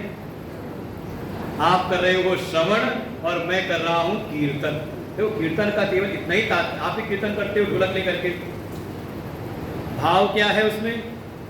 कीर्ति अंते कहा, कीर्ति का गायन करना। जैसे किसी ने हमारी सहायता की, कोई हमारे काम आया तो 4 लोगों से उसकी महिमा, उसके यश का हम गान करते हैं। ऐसे जिन प्रभु की महिमा को हमने कथा में जाना, अपने जीवन में अनुभव किया, जिनसे हृदय का प्रेम है, तो थोड़ा उसकी चर्चा भी तो करें। और कहा उच्च उच्चारण, जोर जोर से भी बोल करके, कि नहीं करना चाहिए। देखो, जिससे आपका मन लगा हो ना, एक अनुभव होता है।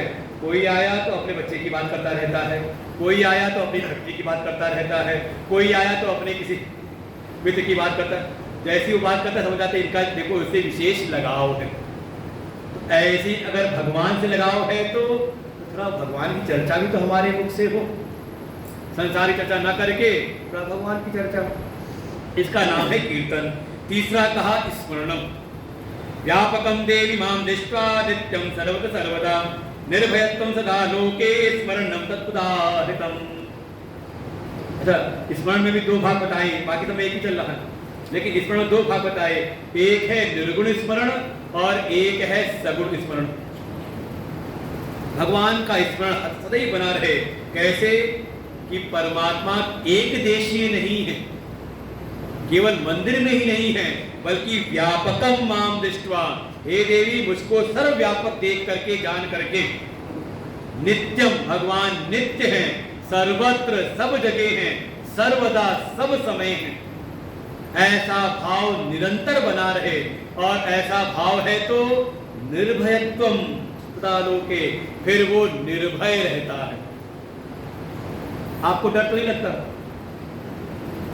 हाँ, यहाँ कह तो नहीं लगता, लेकिन कभी निकलना हो रात्रि में, कहीं सुनसान जगह पे जा रहे हैं, बस में अकेले बैठे हैं, कोई है नहीं, और साथ में हमारे बैग में कुछ माल मत्ता भी कुछ रख पड़ा हुआ है, ट्रेन में जा रहे हैं, अच्छा हवाई जहाज में बैठे, हल्का सा हवाई जहाज डावाडोल हुआ तो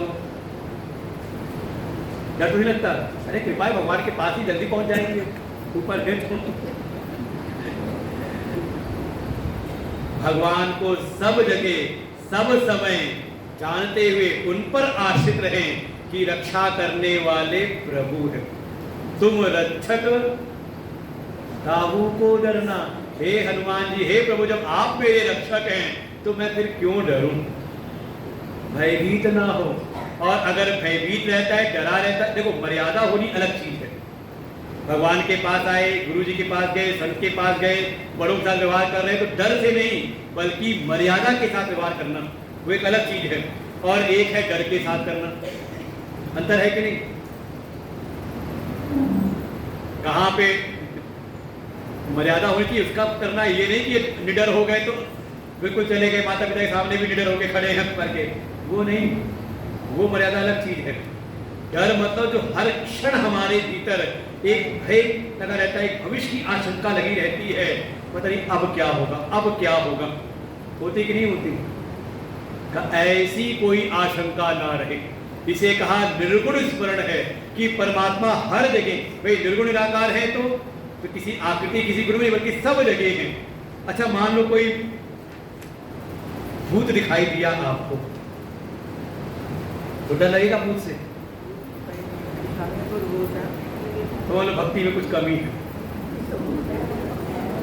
क्योंकि भक्तों को भी भूत मिले ऐसा नहीं, हम नहीं कहते कि हाँ भूत नहीं होते, बिल्कुल होते हैं। अगर शास्त्रों में वर्णन है, हमारे महापुरुषों ने वर्णन किया है अपनी जीवनी में, तो बिल्कुल हमारी भी निष्ठा उनके वचनों पर है।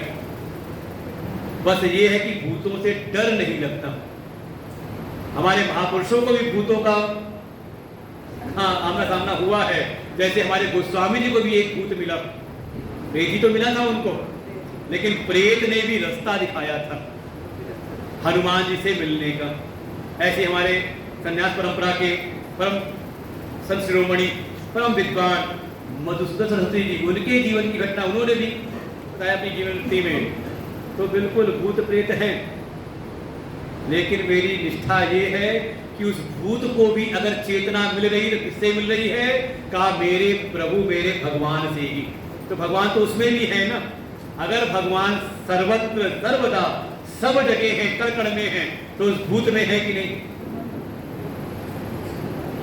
शमशान में है कि नहीं? तो डर तो नहीं लगेगा ना। यही है निर्गुण स्मरण। हर क्षण हर समय जब भगवान है हर जगह पे सर्वत्र, तो मैं क्यों डरूं? किस बात का डर? ऐसा निर्भय हो जाए, समझिए स्मरण नाम की भक्ति है, निर्गुण स्मरण। और दूसरी कहा इसी में सगुण स्मरण। अरुणोदय आरभ्य सेवा काले चिताहिता निर्भयत्वं सदा लोके स्मरणं तत्पदार्थम। का ये सगुण स्मरण ये है कि अरुणोदय से लेकर के, मतलब सूर्योदय हुआ और सूर्य से लेकर के सूर्यास्त तक हर समय भगवान का स्मरण, उनके सगुण का स्मरण कि उनकी क्या क्या किस समय कौन कौन सी सेवा करनी है। भूलते तो नहीं? आज भगवान की पूजा करना ध्यान नहीं रहा, आज भगवान को भोग लगाना ध्यान नहीं रहा, आज भगवान को श्रृंगार करना होता तो नहीं, भूलते तो नहीं सेवा। बस यही है, हर समय सुबह से लेके शाम तक जैसे हम अपना ध्यान रखते हैं, अपनों का ध्यान रखते हैं, तो उन अपनों में भगवान नहीं है क्या? भाई पति पत्नी का, पत्नी पति का, बच्चों का, कन्या का, पुत्र का, भाई बंधु का, सबका ध्यान रखते हैं ना, किस समय कौन आएगा, किस समय किसको क्या करना है। यह रहता है ना, पूरा सुबह से लेकर शाम तक की दिनचर्या निर्धारित है। गए दफ्तर में तो वहां भी दिनचर्या निर्धारित है, लेकिन क्या उसी दिनचर्या में भगवान भी है कि नहीं? आपकी दिनचर्या में उनकी सेवाएं आपको याद है कि नहीं? अगर याद है तो इसको कहते हैं सगुण स्मरण। और भूल जा रहे हैं तो अभी फिर और सत्संग सुनने की आवश्यकता है। और सेवा भी कैसी? तो कहा अगली भक्ति है सेवनम। सदा सेव्यानुकूल्येन सेव्यम तद्धिको गणैः। सेवा भी कैसी करनी है? अपनी मर्जी से नहीं, अपनी सुविधा से नहीं, सदा सेव्य अनुकूल्य। जो हमारे स्वामी जिनकी हमें सेवा करनी, जो सेव्य हैं, उनके अनुकूल, उनको क्या प्रिय लगता है। आनुकूल से संकल्प प्रतिकूल से वर्जनम। जो प्रभु के अनुकूल है उसको हम करें, और जो प्रभु को प्रतिकूल अच्छा नहीं लगता वो हमसे भूल करके भी ना हो। इसका नाम है सेवा, सेवनम।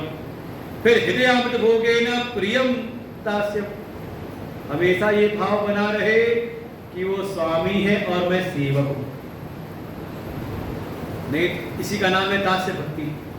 नहीं तो सेवा में क्या समस्या क्या आती है? शुरुआत में तो जो है भक्त वो सेवा भाव से लगता है, लेकिन करते करते साल 2 साल बीतता है तो वो सेवक कब स्वामी बन जाता है वो समझ में आता नहीं। ये मंदिरों में, संस्थानों में, आश्रमों में खूब होता है।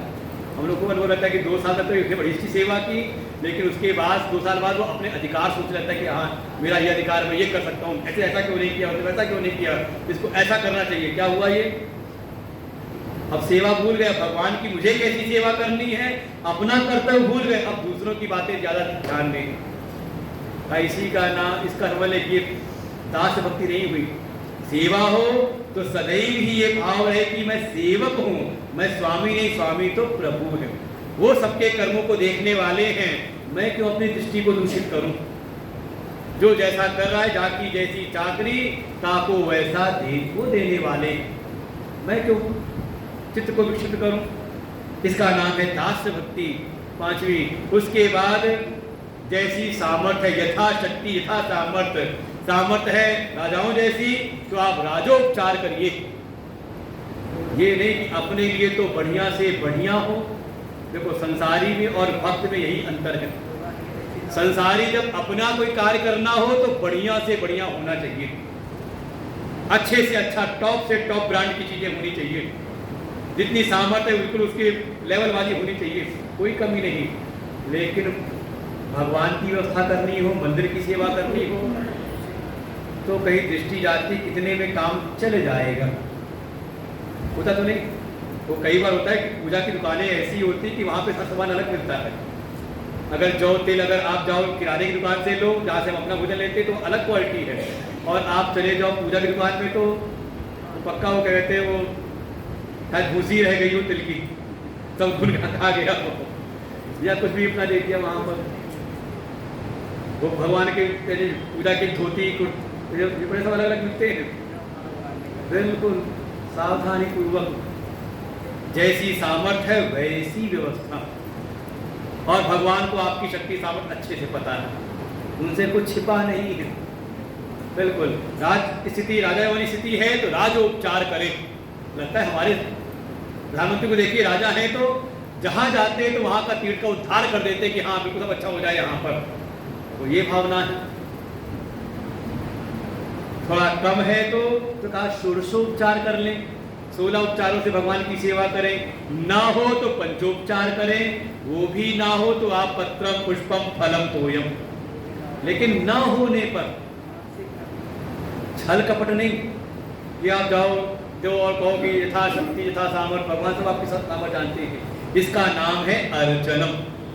फिर भगवान के सन्मुख का अड़े हुए ना रहे, अभिमान पूर्वक ना जाएं, विनम्र होकर के जाएं। और उसका लक्षण है कि उनको प्रणिपात करें, उनके सामने पूरा प्रणाम करें। करना तो ये अष्टांग, 8 अंग, साष्टांग, अष्टांग, 8 अंग के साथ तर्क करें। ना हो तो कम घुटनों पे झुक करके प्रणाम करें, माथा तो कम से कम वो आदत का चल पड़ा है, वो खड़े खड़े ही, और भगवान भले बचाए वो बाएं हाथ से ना कर रहा हो बस। ये फैशन चल पड़ा है आजकल का नया ट्रेंड। वो कई बार नए समाज के बच्चों को देखते हो बाएं हाथ से प्रणाम करते हैं, तो समझ में आता है सही से संस्कार अभी कथा होता सत्संग में आए नहीं, संतों की संग अभी किया नहीं, बिल्कुल अशुभ है बाएं हाथ से। और ये घुटना छूना नहीं, वास्तव में जो चरण होते हैं वो आचरण के स्वरूप होते हैं। आप कहते हो ना इसका चाल चलन कैसा, उसकी भाई किसी की गति को, किसी की कहते गमन को देख के पहचानते हो कहाँ जा रहा है। वो निकल के मंदिर जा रहा है, अच्छे लोगों के बीच जा रहा है तो कहते हो बड़े सज्जन हैं, और किसी के चरण जा रहे हो शाम को ठेके पर तो कैसा चाल चलन है। तो वास्तव में चरण जो है उसके पूरे आचरण के प्रतीक होते हैं। जब हम किसी सदाचार से युक्त किसी संत या भगवान के पास जाके प्रणाम करते हैं, उनके चरणों को प्रणाम करते हैं, अपना मत्था वहां लगाते हैं, तो भाव ये है कि इनके जो आचरण हैं वो हमारे भीतर प्रवेश करें। और कहाँ से प्रवेश करेंगे? कहा मस्तक से, ये है ज्ञान का स्रोत कि नहीं। इसलिए ये स्पर्श होना चाहिए। भगवान के पास जाएं तो मत्था नवा करके, माथा नवा करके गुरुजनों के पास में बिल्कुल के भाव, इसका नाम है वंदनम। ये सिर है, इसको भगवान के सन्मुख झुकाएं। और संसार में कहा नेताओं के पास जाना हो तो लोग बड़ा वहाँ पे विनम्रता से प्रणाम करते हैं, और भगवान के सामने वो गाड़ी रोके भी ना, वहीं खड़े खड़े हाँ ऐसे प्रणाम होता है कई बार मंदिरों के सामने। हाँ वंदनम, सातवीं, कितने हो गए? सातवीं हो गई, पूरे हो गए, इसलिए गिनती नहीं की तो हमने बोलते सातवीं। अब आठवीं है सख्यम। देखो सख्य भाव तो ये है कि जैसे कोई हमारा अंतरंग कोई मित्र है तो उसे हम अपने हर दिल की हर एक बात उससे हम करते हैं, एक भाव ये रहे। और दूसरा भाव जो है आज के युग के हिसाब से, चाहे माता पिता कितनी अच्छी सीख दे, कितनी अच्छी बात बताएं, जल्दी भीतर प्रवेश नहीं करती, लेकिन कोई हमारा मित्र है वो चाहे उल्टी सीधी बात भी, चाहे जैसी भी बात भी कहे, चाहे हमारे मंगल की कल्याण की बात हो और चाहे जिसमें हमारा अमंगल भी छुपा हुआ हो, अरे वो मित्र की बात सीधे भीतर जाती है कि नहीं? पक्का है ना? ऐसे ही भाव, सख्य भाव भगवान के साथ में, चाहे हमारे जीवन में कोई मंगल स्थिति आई है, चाहे अच्छी स्थिति दिखाई दे रही, शोभन स्थिति दिखाई दे रही है, तो ये भी भगवान की कृपा है। और शायद हमारे मन के प्रतिकूल परिस्थिति आ गई है, कोई लगता है कि हमें अमंगल की स्थिति है, ये भी लगे कि ये भी, इसमें भी हमारा मंगल ही छुपा हुआ है। मंगला मंगलम यद्यत् करोति ईश्वरी में सर्वम तन मंगलम मंगलायेति विश्वास सख्य लक्षणम। जीवन में चाहे अनुकूलता है और चाहे जीवन में कोई प्रतिकूलता है, दोनों स्थिति में ये दृढ़ विश्वास रहे कि हर प्रकार से भगवान मेरा मंगल ही कर रहे हैं। और ये देखो बिल्कुल भगवान का बिल्कुल मातृवत भगवान पोषण करते हैं। जैसे एक माँ है अपने बच्चे का, अपने बालक का हित चाहती है तो उसको बड़े प्रेम से भी कभी भोजन कराती है, उसका पोषण करती है, प्रेम से भी उसको नहलाएगी धुलाएगी, भोजन कराएगी। और कभी जिद करे तो, बात ना सुने तो कई बार मार मार करके पीट पीट करके भी उसको धुलाती, नहलाती धुलाती है और खाना भी खिलाती है कि नहीं? और कभी सो जाए तो उसको उठा करके भी भोजन करा देती है। हर स्थिति में चाहे माँ प्रेम कर रही है और चाहे कुछ पूजा कर रही है, दोनों स्थिति में माँ के हृदय में सदैव हित की भावना होती है। ऐसा जिसका दृढ़ विश्वास हो कि भगवान हर परिस्थिति में कभी हमें कुछ दे करके आगे बढ़ाना चाहते हैं, और कभी हमारा अभिमान बढ़ा है तो हमारी सब चीजें छीन करके जिससे हमारा अभिमान टूटे और हमें आगे बढ़ाना चाह रहे हैं। भक्ति का मार्ग न छोड़े, दृढ़ विश्वास रहे और ऐसा करते हुए अपना सर्वस्व अर्पण कर ले कि ये मेरा जीवन भगवान के लिए ही है। देखो अपने हर कार्य में अगर भगवान को उद्देश्य में रख ले, भाई जीवन की एक नित्य क्रिया है भोजन करना है, भाव क्या हो, ठीक है भोजन की व्यवस्था करनी है, लेकिन किस लिए? भगवान को भोग लगाने के लिए। भोग लगाया, बाद में खाया तो हम ही ने। जो भी हमारी दिनचर्या, जो भी कार्य है, सब अर्पित हो जाए भगवान के लिए कि हाँ मैं भगवान की सेवा में लगा रहा हूँ। इसका नाम है आत्मार्पणम। ये है 9वीं भक्ति। तो ये 9 प्रकार की भक्ति, और 9 में से कोई एक भी अगर ले आए तो धीरे धीरे बाकी भी उसके भीतर आने लगती है। जैसे कोई सत्संग में आ जाए तो पहली भक्ति, तो आपने अगर ये पहली सीढ़ी पे ही पैर रख दिया तो आपको दूसरी सीढ़ी पैर रखने की जरूरत नहीं। ये वाली सीढ़ी है जो एयरपोर्ट पे लगी रहती है, ये वाली सीढ़ी नहीं है जो आपके घरों में है कि एक एक सीढ़ी चढ़ना है, आपको मेहनत करनी है। ये वो वाली सीढ़ी जो एयरपोर्ट वाली है, कौन सी? हाँ एस्केलेटर वाली सीढ़ी है ये, कि आपको बस संभल करके एक सीढ़ी पर पैर रखना है। बस उसी में गड़बड़ी होती, कोई नया हो तो चकता है, गिरता है, कई बार संभलता है। का बस सावधानी पूर्वक एक बार पैर रख दो, जमा दो। अब बाकी तो भगवान की जो भक्ति है, सत्संग रूपी जो भक्ति है, धीरे धीरे आपको 9वीं सीढ़ी तक पहुंचा के भगवान तक पहुंचा देगी। बिल्कुल भगवान कह रहे ऐसी है। और ये भक्ति आ जाए तो ज्ञान वैराग जननी मुक्ति दासी विराजते। ये जो 9 प्रकार की भक्ति अगर कोई ले आ जाए किसी के भीतर, तो ये ज्ञान और वैराग की जननी है, माता है।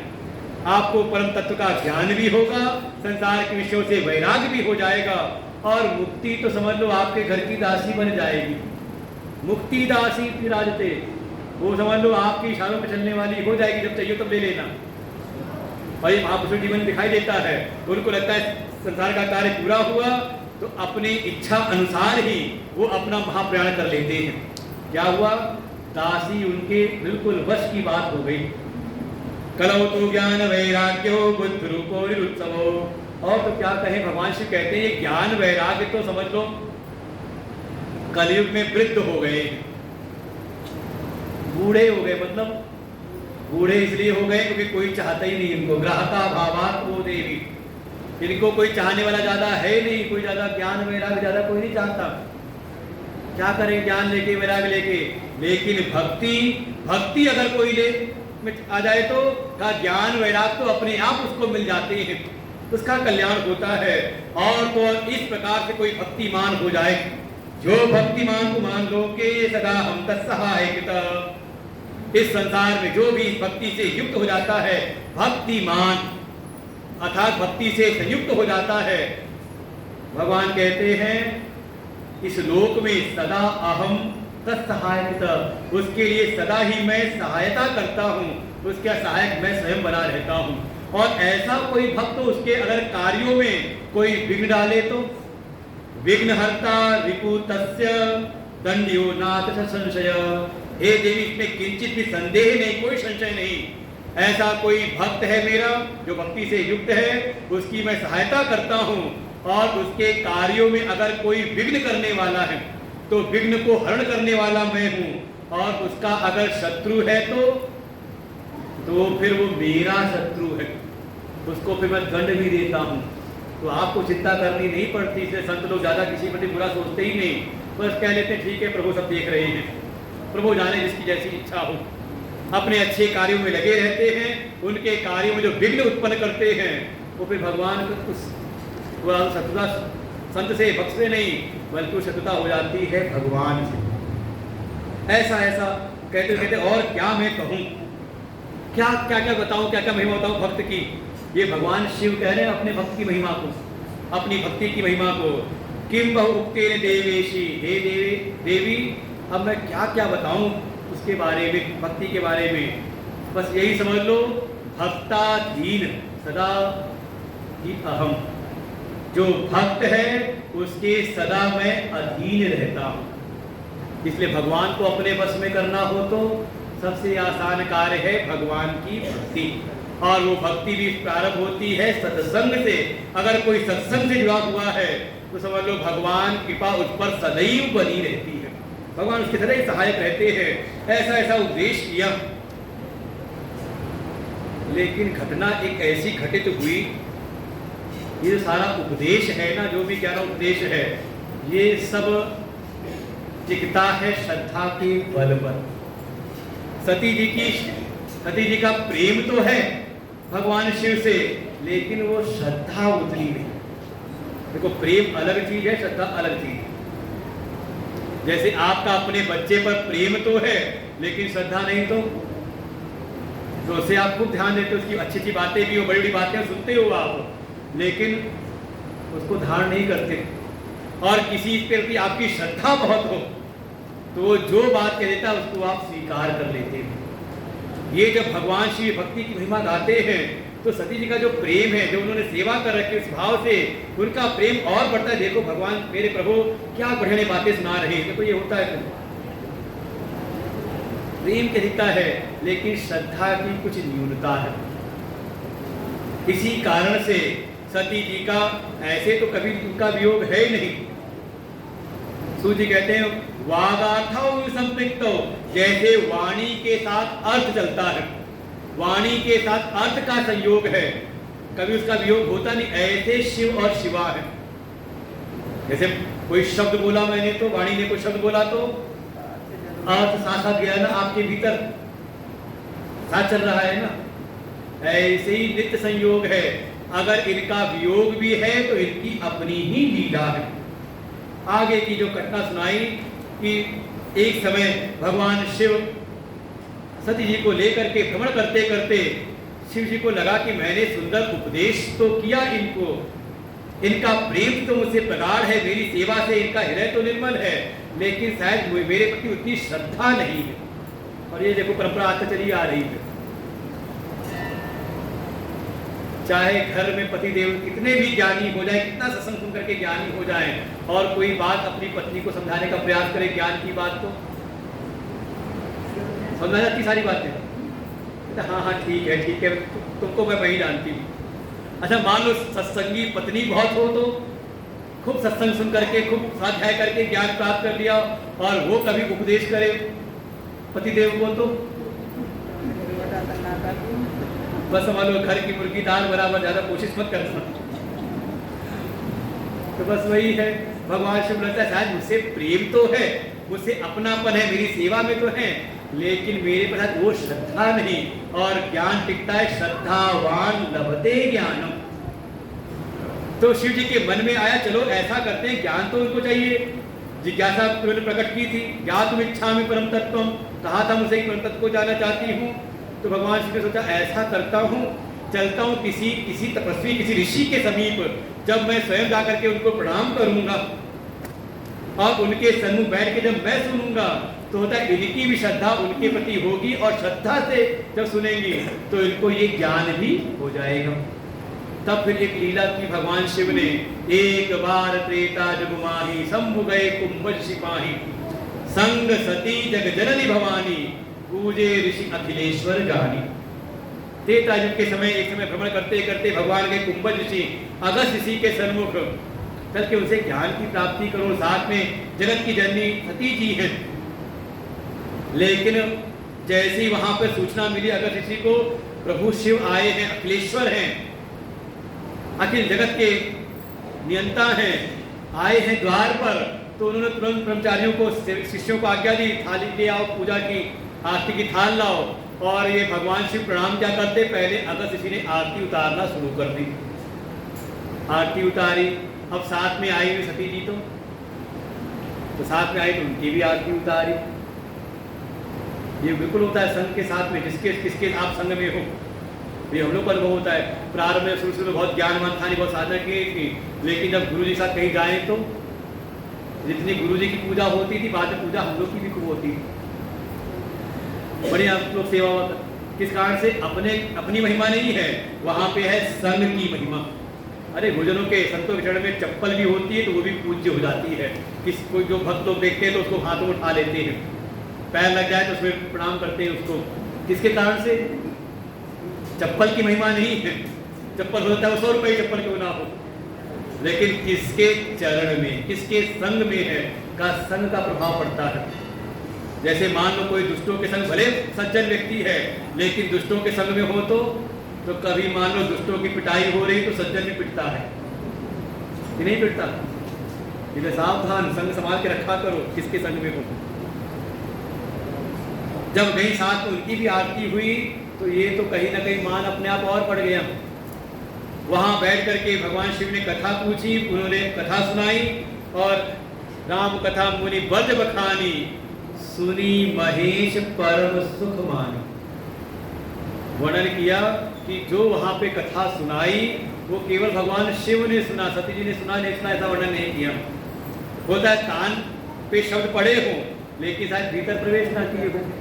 जैसे कहा ना, मैं तो आता हूँ कथा में, ये जो है सुनता भी है, प्रधान भी करता है। फिर वहां पर विदा लेकर के जब चलने लगे, देखो कथा में आ रही थी ज्ञान की प्राप्ति करने के लिए, बड़ा सम्मान से वर्णन किया है, संग सती जग जननी भवानी। लेकिन अब कथा सुनी नहीं और बिना सुने वापस गई तो भगवान श्री कहते चले भवन संग दक्ष कुमारी, कि दक्ष की कन्या के साथ वापस जा रही है। अर्थात ये जो ज्ञान भीतर आया नहीं, कहीं ना कहीं अपनी बुद्धि की दक्षता का जो मान था, ठीक है, ये अभिमान आ जाए तो ज्ञान को टिकने नहीं देता। इसलिए कहा ज्ञान मान जहां एको नानी, बुद्धि की दक्षता का मान, इसलिए ज्ञान टिका नहीं।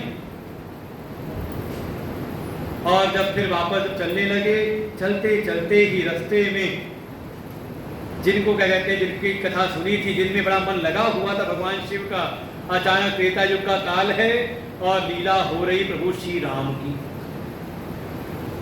हे खगमृग हे मधुकर श्रेणी, तुम देखी सीता मिलनयनी। सीता जी का अपहरण हुआ है और बड़े व्याकुल होकर के, आंखों में अश्रुपात हो रहे हैं, बड़े व्याकुल बिल्कुल होकर के वहाँ लता पत्तियां जो हैं, जो वहाँ के वंचर जीव हैं, उनसे पूछ रहे क्या तुमने मेरी सीता को देखा, तुमने मेरी सीता को देखा। देखो ऐसी कौतकी लीलाएं भगवान ही कर सकते हैं। अच्छा, इस संसार में किसी मनुष्य की पत्नी खो जाए तो किससे पूछेगा? अरे अपने रिश्तेदारों से पूछेगा, उसी को पूछेगा, मनुष्यों से पूछेगा, कोई घर के पेड़ से पूछेगा कि घर में गमले में पेड़ लगा हुआ है, गमले में तुमने देखा कि घर के कोई पालतू पशु लगा है, उससे पूछेगा? अरे मनुष्य से पूछेगा, पड़ोसी से पूछेगा, दोस्ती रिश्तेदारी पूछेगा, नहीं मिलेगा जाएगा थाने में रिपोर्ट करने के लिए। लेकिन प्रभु श्री राम की जो लीला है वो अच्छे को मोहित करने वाली लीला है। हे खगमृग हे मधुकर श्रेणी, ये जो बंजर जीव हैं, वृक्ष हैं, पत्तियां हैं, लताएं हैं, उनसे पूछते चलते हैं। और ये जो भगवान की लीला देखी, भगवान शिव तो मगन हो गए। जय सच्चिदानंद जग पावन, अस्त ही चले मनोज रसावन। काम के शत्रु जो भगवान शिव हैं, वो तो भगवान की उस लीला को देख करके भी उनके देखो बाहर लीला दिखाई दे रही है रूप की, लेकिन भगवान शिव स्वरूप का ध्यान करते हैं। जय सच्चिदानंद, सत चित आनंद। देखो शरीर जो है, जो लीला है, वो सत्य नहीं है, हमेशा नहीं रहेगी, लेकिन स्वरूप कहा सच्चिदानंद। ऐसे उनको प्रणाम किया हाथ जोड़ करके। इतने में जो साथ में थी सती जी, उनके मन में आ गया संदेह कि ये जो एक सामान्य से राजकुमार दिखाई दे रहे हैं, रोते बिलखते जा रहे हैं, पत्नी के वियोग में व्याकुल हैं, इनको मेरे प्रभु शिव ने क्यों प्रणाम किया? क्या कारण है? पूछा भी समझ में स्पष्ट कहा, अरे जिनकी कथा सुन करके आई हो वही जा रहे हैं, ये भगवान विष्णु के अंश हैं, इस रूप में अवतार लिए हुए हैं। लेकिन सती जी के मन में वो क्योंकि श्रद्धा की न्यूनता है, तो श्रद्धा नहीं है तो संशय दूर नहीं होता। अज्ञश्च अशतधानश्च संशयात्मा विनश्यति। स्वयं ज्ञान होना और किसी श्रेष्ठ के प्रति, किसी ज्ञानी के प्रति श्रद्धा का भाव ना हो तो भीतर का संशय संदेह जाता नहीं।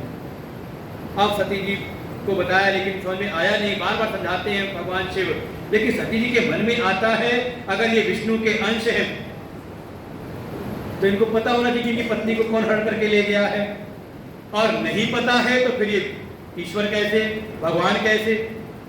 और भगवान नहीं तो मेरे प्रभु जो सारे देवताओं के द्वारा पूज्य है, ये एक सामान्य से व्यक्ति को क्यों प्रणाम कर रहे हैं?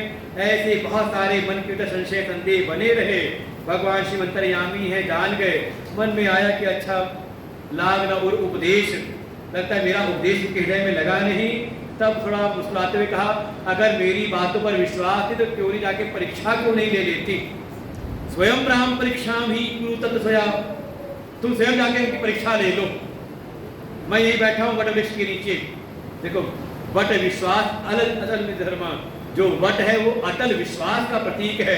भगवान शिव से कह रहे हैं मुझको तो अटल विश्वास है, तुम्हारे मन में संदेह आए तो तुम स्वयं जाके परीक्षा ले लो।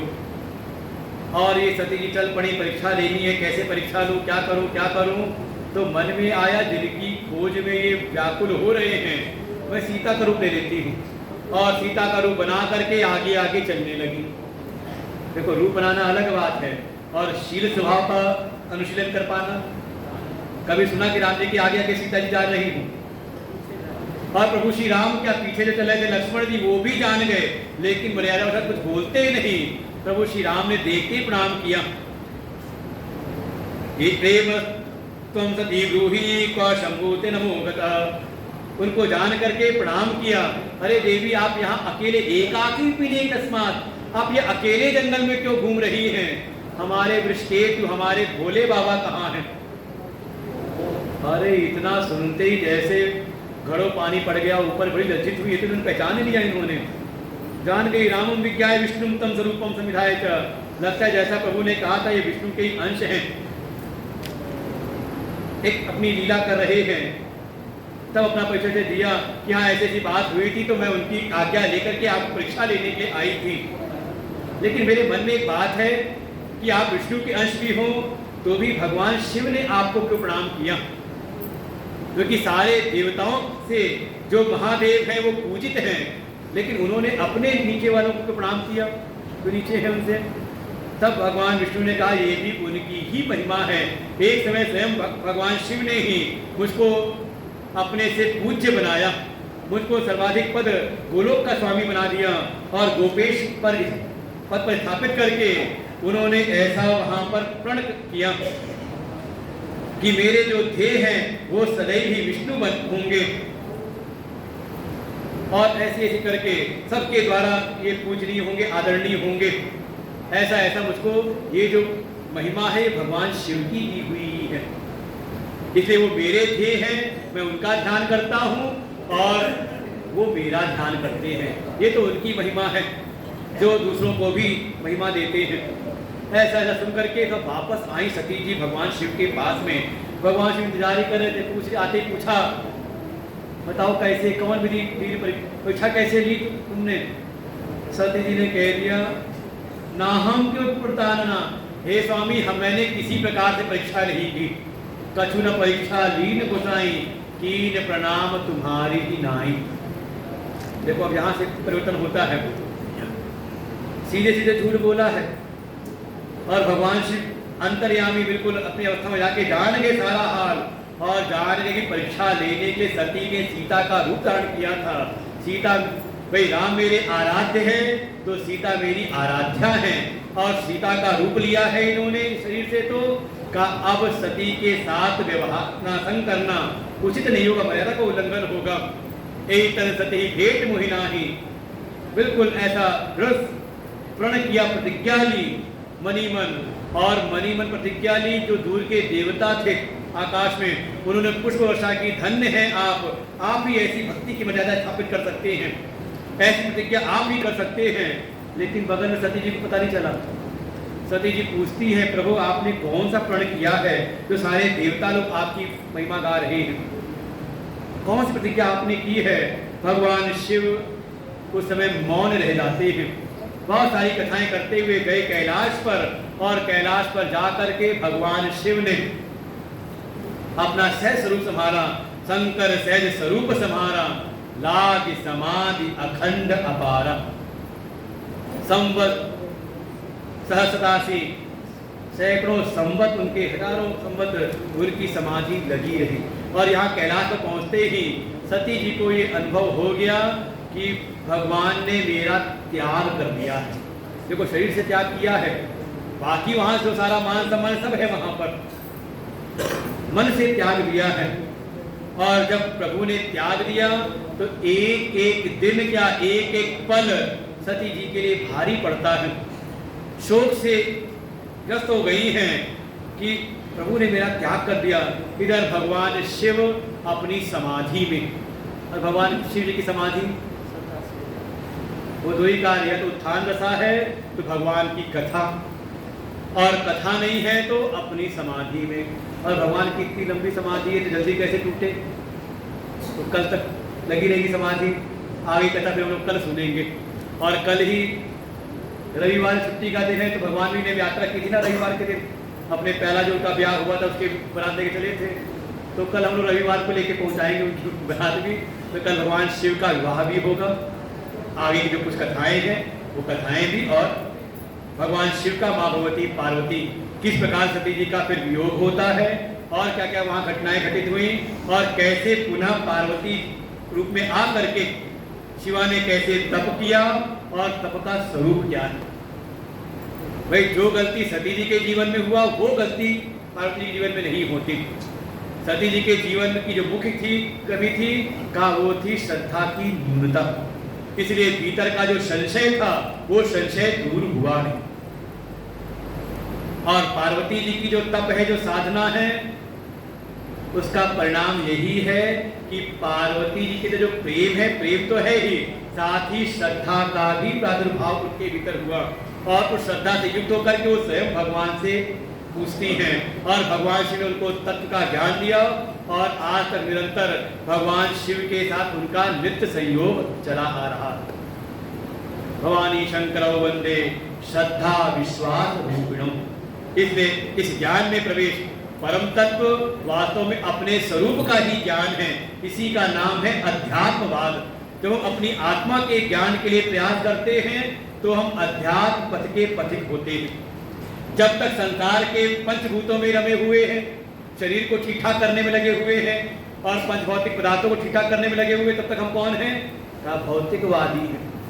जब थोड़ा विश्वास अपने कर्मों पर आता है कि हमें कर्म सुधारने चाहिए, तभी जीवन में सुख मिलेगा, और कर्म बिगड़े तो जीवन में दुख आएगा। तुम कौन हो गए? हम ही हो गए कर्मवादी।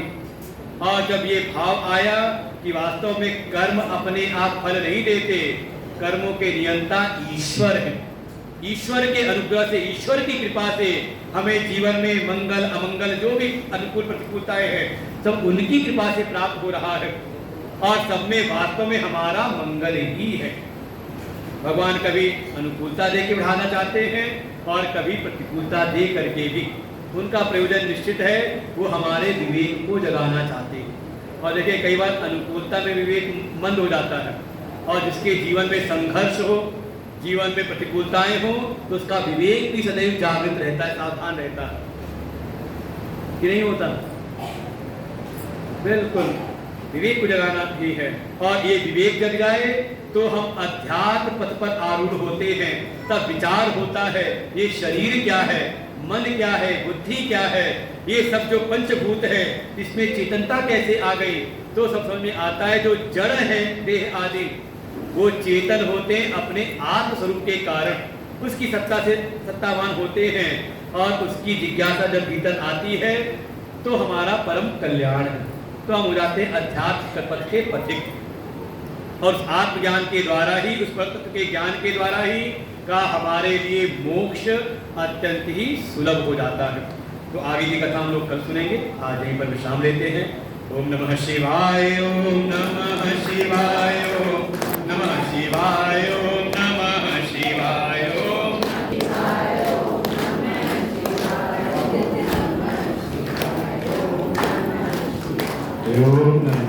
शिवाय, ओम नमः शिवाय, ओम नमः शिवाय, ओम नमः शिवाय, ओम नमः